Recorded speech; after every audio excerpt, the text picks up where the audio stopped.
And welcome into Penalty Box Radio Live, presented by Salas Realty Group. Salas Realty Group, your premier destination for Nashville, Tennessee real estate. Also brought to you by the Nashville Spartans, Nashville's one and only junior hockey team based in Nolensville. I am your host, Alex Daugherty. Joining me as always is Sean Smith. And Sean, we have a ton to catch up on. A whole lot to catch up on, Alex. So much hockey. The last 2 weeks, the Predators have gone on an absolute tear. I think when we last had a show, they were on a 4-game losing streak. Is that right? I think so. And we didn't. We were gone for 2 weeks, and now they can't lose. No, they're unstoppable. So we're going to talk a lot about that. We are going to also talk about specifically last night's game against Pittsburgh, which had a very fun ending. We are going to catch up on some of the games that we saw over the last couple weeks. But and then at 7:15, we're going to talk to Milwaukee Admirals forward Zach L'Heureux. He's going to join us to talk about his season with the Milwaukee Admirals so far, how things are developing for him.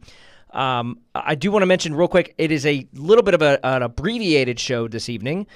We are not normally we're normally a full hour show. Today we're just a half hour, so we're not going to be able to do the 3-on-3 draft. We're not going to be able to do some of the other things we normally do, but we're still here. We're still bringing you some good Preds content. And I want to start with this. The puck drop topic for this evening. Okay. Sean. Oh, I'm ready. And this is a good one.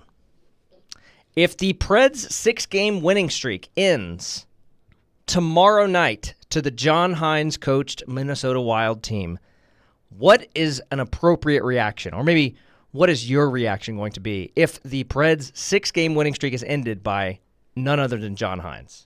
Personally, I'm not going to worry about it. I don't know if that's a controversial opinion, but first off, winning streaks are exciting, but you got to look at most seasons in hockey. You don't get just streak after streak where they rip off 10 wins in a row and then lose one on a heartbreaker and then come right back on and win 30 more in a row.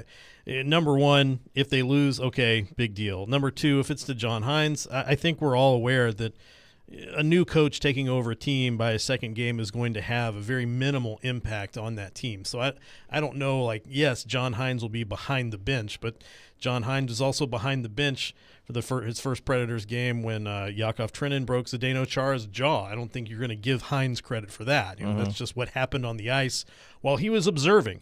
It takes a while for a new coach to kind of get their system installed. I wouldn't worry about it too much. I think an appropriate reaction would be for a personal apology from every Predators fan in that building. Wow. Penned directly to John Hynes, written by all the people who did not like him as a coach and never gave him a chance. There are a lot of people in town that did that. You're right. I'm only being half serious. Look, I mean, he's obviously no longer the coach here. He's in Minnesota now. Wish him well. He's a great guy, but obviously the Predators want to beat all the teams, including his now. So sure.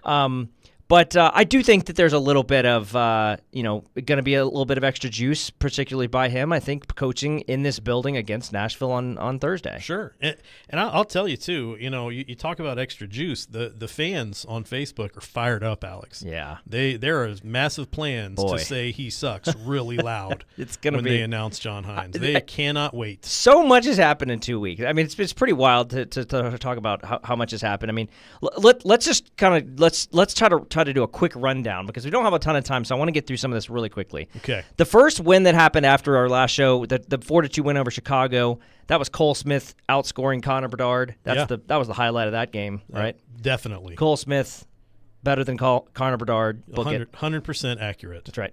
4-3 win over Colorado. Now, that was the wild finish in which 2 goals were scored in the final 38 seconds, courtesy of the glass at Bridgestone Arena. Always an excuse for the Colorado. So, yeah, it's pretty we've had 2 rival fan bases just coming at the upset the Nashville Big Predators. Mad, extra salt. So there was that game. Then you had the 4-2 win over Calgary. That was a pretty good game. Colton Sissons had a shorthanded goal to get that one going. You had the 8-3 win at St. Louis in which they just destroyed the Blues. 3-point games from Forsberg and Evangelista. You had Spencer Stastny's first goal, which is a beauty. He has since been sent down, which I think was probably the right call, actually. I really liked Barry Trotz's explanation as to why. Did you hear that? No, what did he say? Basically, he said that was kind of the plan, is to give him 5 games here, 4 or 5 games, send him back down because you don't want to overcook Right. and you don't want to undercook.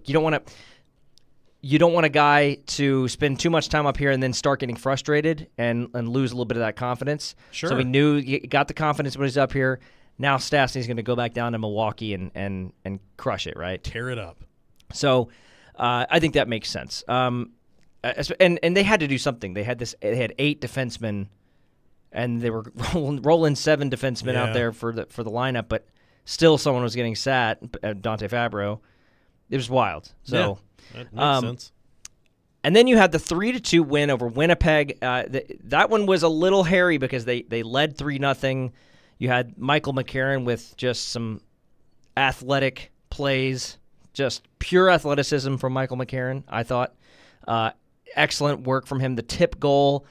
I mean, seriously, that play where he jumps on the loose puck and diving just puts it top shelf is, I mean, that's got to be one of his like career highlight goals, right? Got to be. I mean, it would be for a lot of people, I think. Sure. A lot of players would like to have a goal like that. And then a little somersault kind of thing. That was good. And what did he say after? He talked a lot about his work with Tomasino, right? Were you there? Was that might have been last night? It was last night. Okay. The somersault was last night. I'm sorry. Yeah. I got that wrong. It's okay. Yeah, you're right. So I knew what you were talking about. I skipped ahead to Pittsburgh. But it's exciting, Alex. Yeah. There's so many positive things to talk about. Yeah. Well, let's talk about Pittsburgh because I think that the one thing that maybe not a lot of people have talked about is how the Penguins really were probably the better team most of that game. They outplayed Nashville, I think, from a lot of that game. 5-on-5. There was a large section of that game 5-on-5 where Pittsburgh was all over the puck and were pushing Nashville back. They could not generate a lot, but Nashville still held into it and got it to overtime. Would you agree with that? I mean, do you think that Nashville was on their heels most of the night?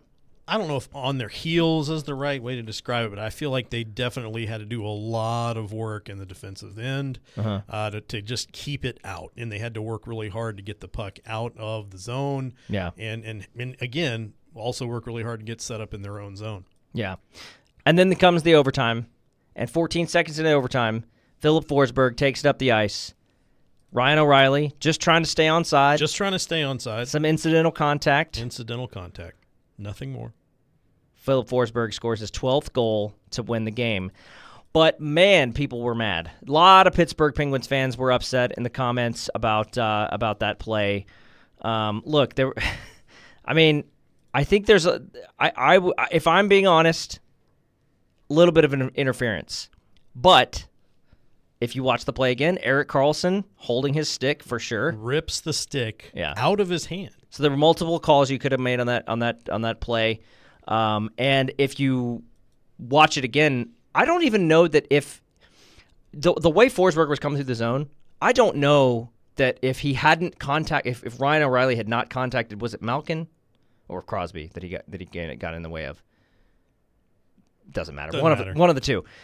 I don't know that they would have been able to cut him off at the line. I think Forsberg had too much speed going in. Too much speed, too much skill. So I don't know that it would have mattered. Yeah. I mean, can't stop the freight train. No, Forsberg's on a heater right now. Yeah. He was going down, and you got a goalie. He wasn't able to stop the puck. It's his job. Forsberg made it work. So really an exciting finish in that one, and I think that was really great to see. I mean, like six games in a row, and to win some of them the way you've won them. I mean, you've dominated teams, you've won close games, you've won overtime games.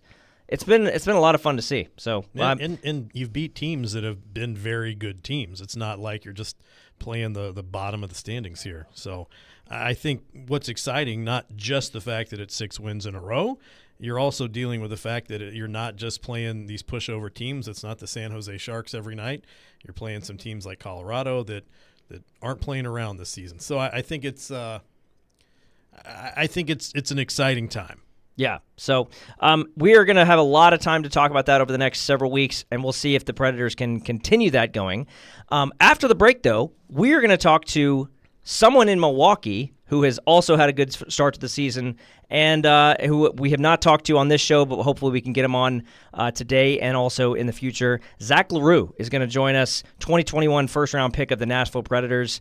He will join us after the break. But Nashville, if you're looking to buy, sell, or invest in real estate, look no further than Salas Realty Group. Salas is not just about property, they're about people.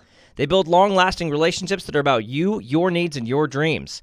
Salas Realty Group stands for trust, transparency, and community, and committed to making a positive impact in Middle Tennessee, one home at a time. If you're ready to make a move, visit Salas Realty Group today and experience real estate the Salas way.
Join the Nashville Spartans, the hockey sensation of the city. Experience thrilling games, family-friendly fun, and unity. Visit NashvilleSpartansHockey.com/tickets.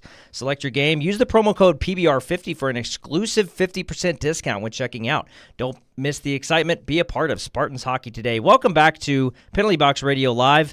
We're going to jump right into our guest today and bring him on. Today we are joined by Preds 2021 first-round draft pick and Milwaukee Admirals forward Zach L'Heureux. Zach, what's going on? Not much. I'm excited to be on. Hey, thanks for joining us. I really appreciate it. First of all, how is the season going so far? Milwaukee 9-6. It seems like you winning several games recently. You know, started off a little bit up and down, but things are kind of moving along nicely down there in Milwaukee. Up there, I guess. Yeah, like you said, I think it's been a little bit up and down since the start of the season, but we're slowly, getting into a rhythm and, putting wins together, and it's pretty exciting and pretty fun so far. And I've been really enjoying it. Enjoying the start of the season, so it's been good. So, Zach, hey, this is Sean over here on the other side of the studio. I don't think there's been a player recently that's had as much excitement surrounding them and the style of play they're going to bring to the ice as you have here since you've been drafted. And you've just made the move from the Q, playing junior hockey against other teenagers. Now you're in the AHL. You're playing against grown men. How do you feel you're adjusting to that change?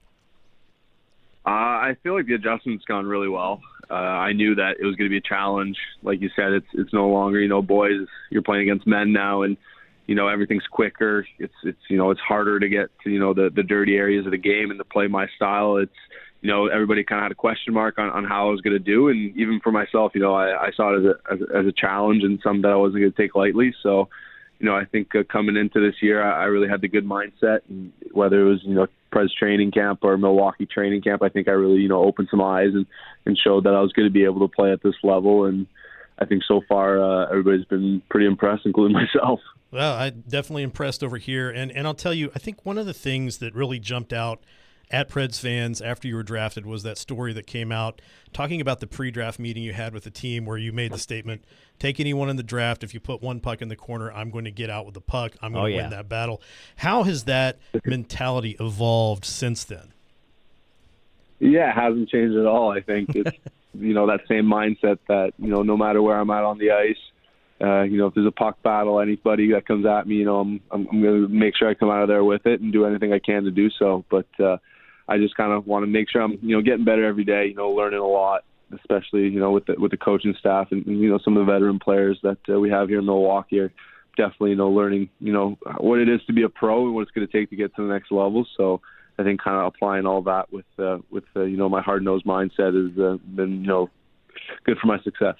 Zach, that hard-nosed mindset, I want to find out, when did that start for you? Because there's a lot of paths for development for young hockey players. Sean has a son that plays hockey, and so I've seen development of him and how that usually goes. And I think a lot of people might not realize, you probably, as an 8-year-old, you might have been a different player than you were when you were a 12-year-old or 14 or whatever. At what point did you kind of decide, or did it start to happen where you were like, I'm going to be that guy. I'm going to be the guy that does not give up on this play in the corner. I'm going to make sure that the opponent knows they cannot give up on a puck around me because I'm going to steal it from them. What point did that start for you? I think it's something that I was kind of just born with. My family were so competitive, whether it's, family game night, we're playing cards, or, every summer we usually have a little family get together and we're playing volleyball, and it's always kicking and screaming and people want to rip other people's heads off, and it's just always that mindset of, you want to win, you want to be on top. It's that feeling of losing, it never sits right with me, and I think I've just always had that. And, growing up, yeah, it's gotten me in trouble more times than not, but I think it's something that I've learned to control a little bit. And it's been, pushing me forward ever since. Card night, board game night is not fun against Zach. Okay, check. I've got that in there. I know that now. Nothing wrong with flipping the Monopoly board over when things don't go your way, in my opinion. A few times. I'm on board with that. I don't have a problem with it. Question, real curious about this, and you talk about that getting you in trouble a few times. You're coming out of the Q, which is a league that doesn't allow fighting. Do you think coming out of that league and joining, finally a professional league that allows fighting, has that freed you up a little bit to play more your style? Yeah, I think it's definitely, allowed me to, exceed to my full potential. I feel like I really showed everything I had to do in the Q, and it was ready for, I was ready to move on, and I think the Q was ready for me to move on as well. So it's been a pretty fun, start for me to be able to play at this level where, they're a little bit more lenient sometimes, and it's not necessarily being dirty or cheap, but just right. getting in the battle, getting in guys' faces. They let you play hockey a little bit more, which is fun, and I've been enjoying it for sure. Yeah, I feel like you've had a muzzle on you down there in the queue. But you're playing on a line with Cal O'Reilly. You've been playing with him for a while now, and I think it's interesting. O'Reilly came in, as a strong veteran presence for this team. He's played in over 900 AHL games. He's been playing professionally since you were 2 years old. What are you learning from spending so much time with O'Reilly? Yeah, he's such a great guy overall, without even looking at, all his accomplishments on the ice. I think off the ice, he's just one of those natural leaders that, easy to go up to talk to. He's always has a smile on his face, wants the team to win, and he's really good to us younger guys like myself. I feel like he's one of those guys that you can always lean on, and, it's on the bench, in the room, in between periods.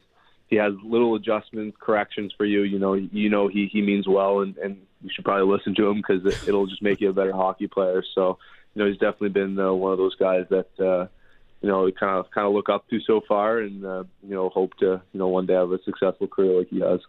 All right, tell me this: so you don't have to do this obviously because you're teammates with him, but who on the Milwaukee Admirals right now? Which of your teammates would you most not want to get in a scrap with?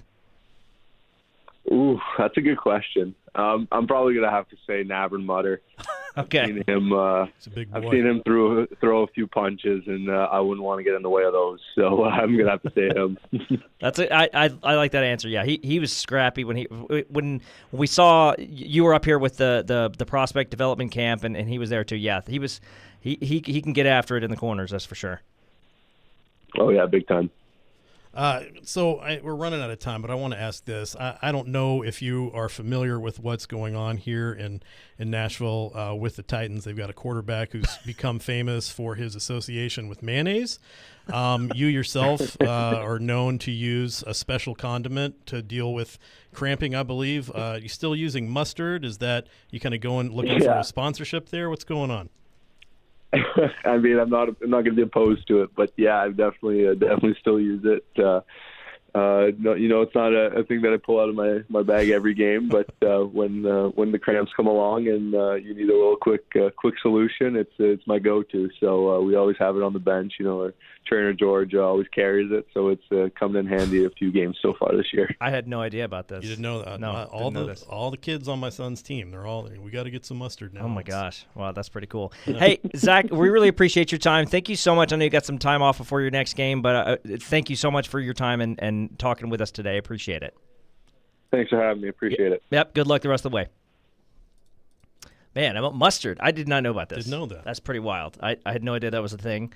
That was Zach Leroux, a first-round draft pick of the Nashville Predators, 2021, first-year pro in Milwaukee, and 4 goals, 5 assists in 16 games. And he's a presence. I mean, if you watch him, you know he's on the ice. You know when he's on the ice, that kind of guy. I think Predators fans are really going to appreciate that when he gets here. Listen, that is actually going to do it for our show. Just 2 segments today because we got to make way for Vanderbilt basketball, I think, which is coming up next. I also want to mention this. We have a special showtime next week. Next week, we are going to be on Monday night, next Monday night. I believe it's 7 p.m., but check the Twitters and everything. We'll update that. But next Monday night, because I think we have another conflict next Wednesday, I believe. Yeah. So next Monday. But thank you again for listening to Penalty Box Radio Live, presented by Salas Realty Group. Salas Realty Group, your premier destination for Nashville, Tennessee real estate. And also thanks to the Nashville Spartans, Nashville's one and only junior hockey team based in Nolensville. Sean, we'll see everyone next week, huh? Can't wait. Let's keep the winning streak going. Keep the wagon moving. Let's see if John Hines ends it. Probably not, right? We'll see. All right. Thanks, everyone.